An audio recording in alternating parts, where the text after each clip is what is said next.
کرش کو خواب میں دیکھنا۔ الکرش یہ بحری جانوروں میں سب سے بڑا جانور ہے، یعنی پانی کی جانوروں میں سب سے بڑا جانور ہے، جو سمندر اور بڑے دریاؤں میں چلنے والی کشتیوں کو ٹکر مار مار کر توڑ دیتا ہے۔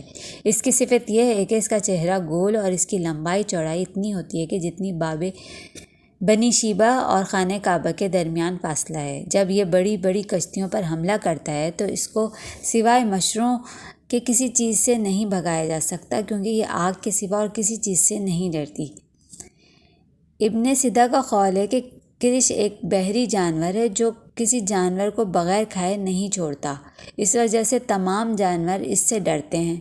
عرب کی سب سے بڑی اور معزز قوم کا نام قریش اس کی نسبت سے رکھا گیا ہے، کیونکہ وہ بھی کسی کے تابع نہیں ہوتے اور کسی کی پرواہ بھی نہیں کرتے۔ کرش جانوروں میں سب سے بڑا اور جانوروں کا سردار ہے۔ اسی طرح عرب کا قبیلہ قریش بھی تمام قبیلوں کا سردار اور اعلیٰ مرتبہ ہے۔ کرش کو خواب میں دیکھنے کی تعبیر اعلیٰ ہمت اور شرافت نفس سے کی جاتی ہے، کیونکہ وہ خود اعلیٰ اور دریا میں اس سے بڑھ کر کوئی نہیں ہوتا۔